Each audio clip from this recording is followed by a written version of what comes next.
Guys अपनी screen पर देख सकते हैं प्रिजनर्स ऑफ वॉर POW जो कि मॉक टेस्ट फॉर इंडिया 2 2021 के लिए शेड्यूल किया गया है 3 नवंबर, 6 नवंबर, 8 नवंबर, 10 नवंबर, 12 नवंबर। टाइमिंग रहता है डेली सुबह 10 बजे। जैसे कि 3 नवंबर का तो एंड हो गया, खत्म हो गया, लेकिन 6, 8, 10 और 12 बचे हुए हैं, तो इनरोल कर सकते हैं। स्कैन करके आपकी स्क्रीन पर दिख रहा होगा, ठीक है ना।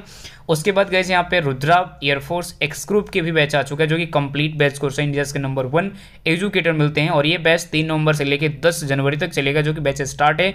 चाहे तो आप लोग जाके फटाफट ज्वाइन कर सकते हैं, ठीक है। 1500 से ज़्यादा स्टूडेंट्स ने एग्जाम्स को भी क्लियर किया है गाइज। और गाइज यहाँ पे एक और बैच आ चुकी है एयरफोर्स वाई ग्रुप के लिए, वायु बैच, जो कि कंप्लीट बैच कोर्स है भी। जैसे कि यहाँ पे भी देख सकते हैं इंडिया के नंबर 1 एजुकेटर मिल रहे हैं, जो कि ये बैच आपको 10 नवंबर से स्टार्ट किया जाएगा, तो फटाफट इस बैच को भी ज्वाइन कर सकते हैं। जो कि यहाँ पे भी आप लोग देख सकते हैं कि 1500 से ज़्यादा स्टूडेंट्स ने एग्जाम्स को भी क्लियर किया है। और गाइज देखो, आपको लेना कैसे, ध्यान रखना है कि एनडीए का सब्सक्रिप्शन और एयरफोर्स नेवी कैटेगरी का सब्सक्रिप्शन अलग अलग है प्राइस, ठीक है ना।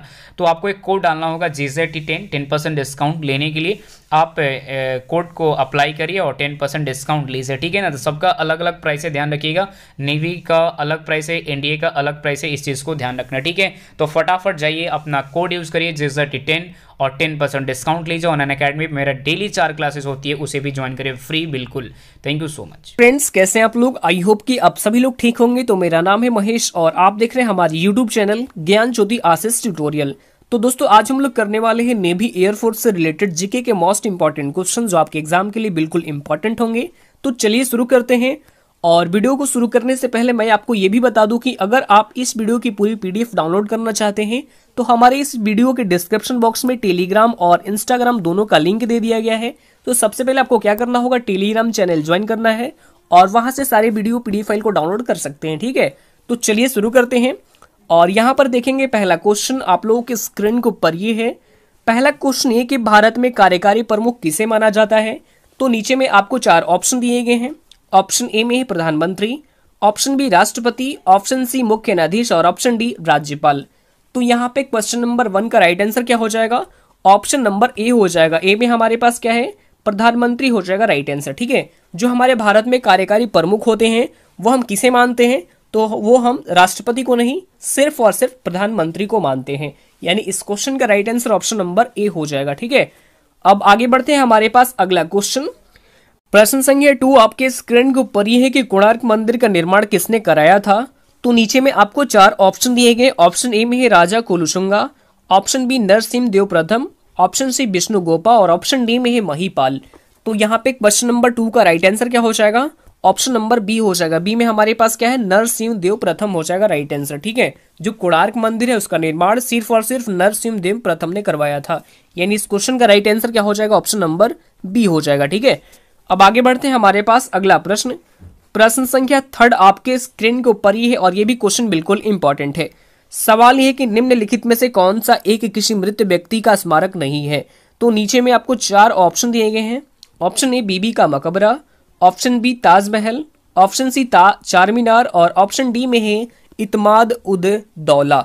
तो यहाँ पे क्वेश्चन नंबर 3 का राइट आंसर क्या हो जाएगा, तो क्वेश्चन नंबर 3 का राइट आंसर यहाँ पे ऑप्शन नंबर सी हो जाएगा। सी में हमारे पास क्या है, चार मीनार हो जाएगा राइट आंसर, ठीक है। यानी सवाल ये है कि निम्नलिखित में से कौन सा एक किसी मृत व्यक्ति का स्मारक नहीं है। तो जो चार मीनार है वो सिर्फ और सिर्फ किसी भी मृत व्यक्ति का स्मारक नहीं है, ठीक है। यानी इसलिए इस क्वेश्चन का right answer option number C हो जाएगा।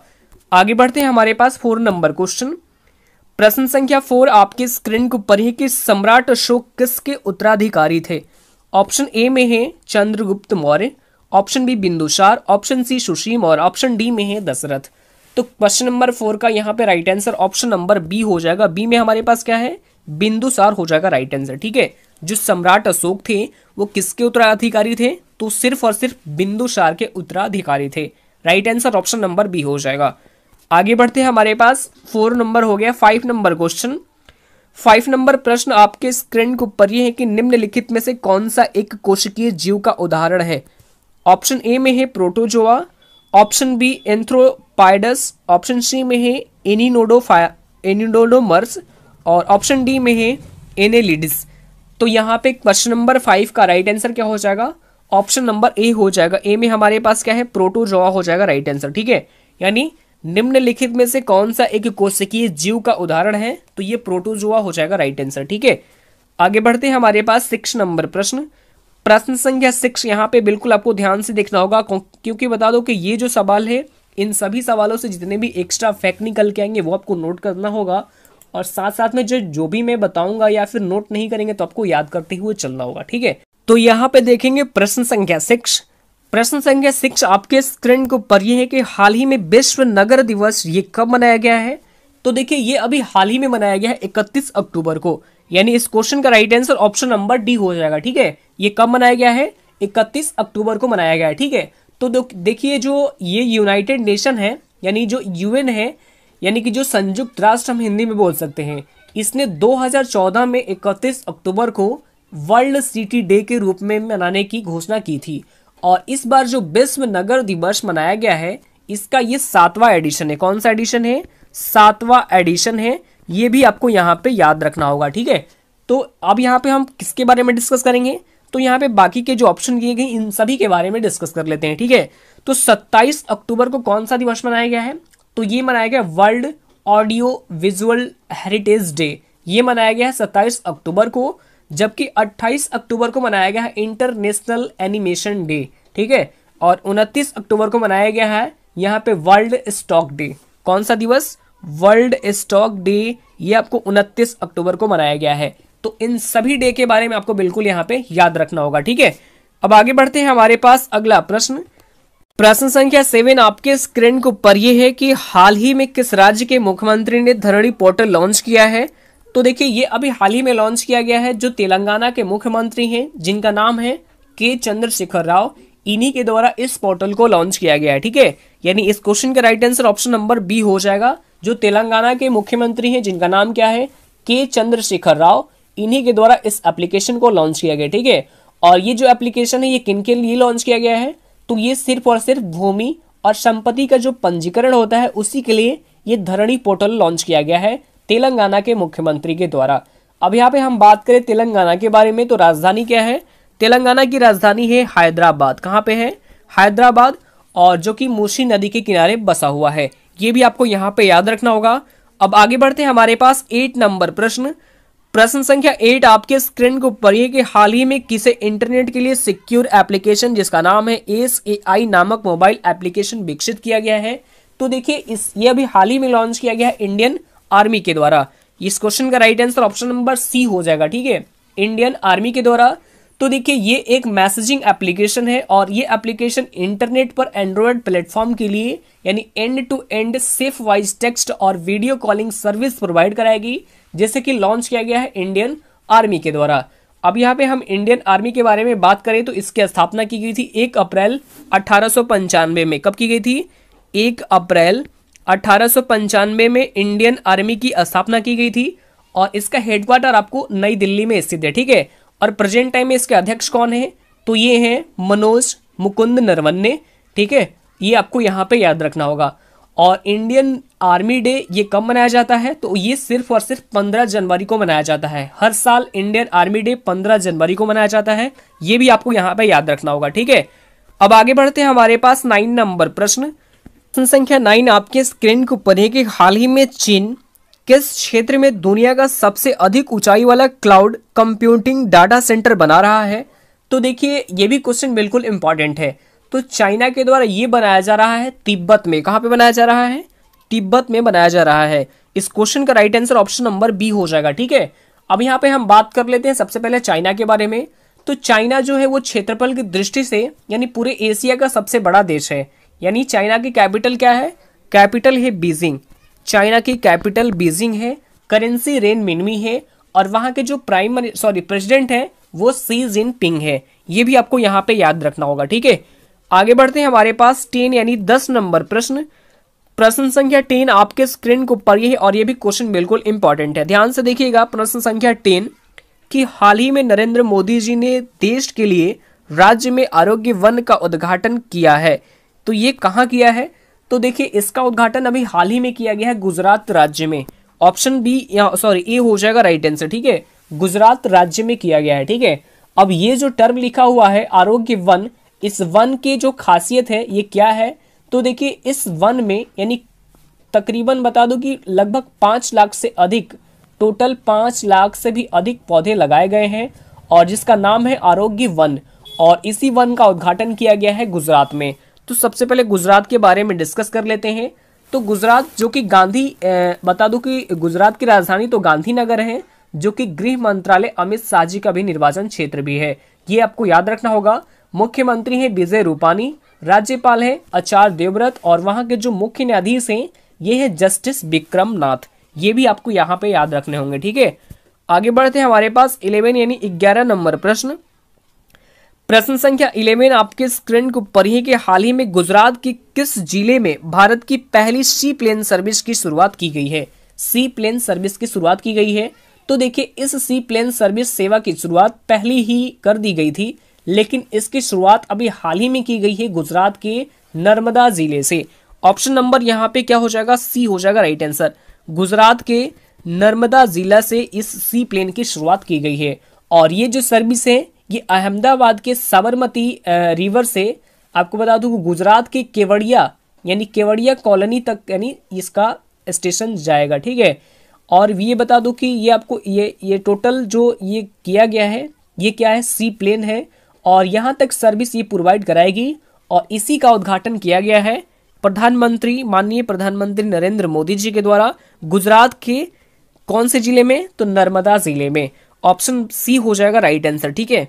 आगे बढ़ते हैं, हमारे पास 12 यानी 12 नंबर प्रश्न। प्रश्न संख्या 12 आपको पढ़े कि हाल ही में T20 में 1000 छक्के लगाने वाले दुनिया के पहले खिलाड़ी ये कौन बने हैं। तो आपको बता दूं कि ये भी क्वेश्चन बिल्कुल इंपॉर्टेंट है। आपके बता दूं कि क्रिकेट से भी प्रश्न आपके एग्जाम में राइज किए जाते हैं। तो ये अभी हाल ही में बन गए हैं क्रिस गेल। ऑप्शन नंबर यहाँ पे सी हो जाएगा राइट आंसर, ठीक है। कौन बने हैं, क्रिस गेल बन गए हैं। और ये जो क्रिस गेल हैं ये किस कंट्री से बिलोंग करते हैं, तो ये बिलोंग करते हैं आपको कहाँ से, वेस्ट इंडीज से बिलोंग करते हैं, ठीक है। तो T20 में 1000 छक्के लगाने वाले और 1000 छक्के के लगाने के साथ साथ ये दुनिया के पहले खिलाड़ी क्रिस गेल बन गए हैं, ठीक है। और इसी क्रम में दूसरे स्थान पर कौन है, तो ये है कायरन पोलार्ड, जो कि ऑप्शन नंबर यहाँ पे नहीं दिया गया है लेकिन आपको नाम याद रखना होगा, जो कि टोटल 690 छक्के लगाए हैं और वेस्ट इंडीज से ही बिलोंग करते हैं, ठीक है। जबकि तीसरे स्थान पर कौन है, ये है बैंडम मैकुलम, जो कि टोटल न्यूजीलैंड से बिलोंग करते हैं और ये पूर्व खिलाड़ी भी हैं। इन्होंने कुल टोटल 485 छक्के लगाए हैं। ये सारे क्रम आपको बिल्कुल यहाँ पे याद रखने होंगे। अब आगे बढ़ते हैं, हमारे पास 13 यानी 13 नंबर प्रश्न। प्रश्न संख्या 13 आपके स्क्रीन को पढ़े कि हाल ही में कोविड-19 पर विश्व की पहली वैज्ञानिक पुस्तक जिसका नाम क्या है, बाय बाय कोरोना, किसके द्वारा लॉन्च किया गया है। तो ये अभी हाल ही में लॉन्च किया गया आनंदीबेन पटेल जी के द्वारा। किसके द्वारा, आनंदीबेन पटेल जी के द्वारा, ठीक है। और आनंदीबेन पटेल ये अब बता दूं कि जो कि ये उत्तर प्रदेश की राज्यपाल है और मध्य प्रदेश राज्य का एडिशनल चार्ज संभाल रही हैं आनंदीबेन पटेल। ये भी आपको यहाँ पे याद रखने होंगे, ठीक है। तो आगे बढ़ते हैं, हमारे पास अगला क्वेश्चन प्रश्न संख्या 14 यानी 14 नंबर प्रश्न आपके स्क्रीन के ऊपर है कि हाल ही में बिहार में किस स्थल को रामसर साइट के रूप में चुना गया है। यह भी क्वेश्चन बिल्कुल इंपॉर्टेंट है, इसको भी आपको बिल्कुल ध्यान से देखना होगा, ठीक है। सवाल हमारे पास क्या है कि हाल ही में बिहार के किस स्थल को रामसर साइट के रूप में चुना गया है। तो ये अभी हाल ही में चुना गया है बिहार के करबर ताल पेटलैंड्स को। राइट आंसर क्या हो जाएगा, ऑप्शन नंबर यहाँ पे ए हो जाएगा, काबर ताल को, ठीक है। ये आपको याद रखना होगा। अब यहाँ पे हम बात करते हैं रामसर स्थल की, तो ये एक अंतरराष्ट्रीय संगठन है। ये आपको 1971 के, आपको बता दूं कि ईरान का एक शहर है जिसका नाम क्या है, रामसर। तो रामसर एक सिटी में आपको बता दूं कि कोरोना वायरस हुआ था, जिसके रिजर्व में ये कोरोना वायरस के नाम से जाना जाता है। ये आपको याद रखना होगा, ठीक है। आगे बढ़ते हैं, हमारे पास 15 नंबर क्वेश्चन और ये है आज का लास्ट क्वेश्चन, बिल्कुल यहाँ पे याद रखना होगा। सवाल नंबर 15 आपके स्क्रीन को पढ़े कि हाल ही में किस टाइगर रिजर्व को यूनेस्को के मैन एंड बायोस्फीयर प्रोग्राम का हिस्सा बनाया गया है। तो देखिए, अभी हाल ही में पन्ना टाइगर रिजर्व जो है ये आपको बता दूं कि ये यूनेस्को के यानी मैन एंड बायोस्फीयर प्रोग्राम का एक हिस्सा बनाया गया है, ठीक है। और ये जो पन्ना टाइगर रिजर्व है ये किस राज्य में स्थित है, तो ये स्थित है, आपको बता दूं कि भारत का राज्य है, भारत राज्य में, ठीक है। ये आपको बिल्कुल यहाँ पे याद रखना होगा, ठीक है।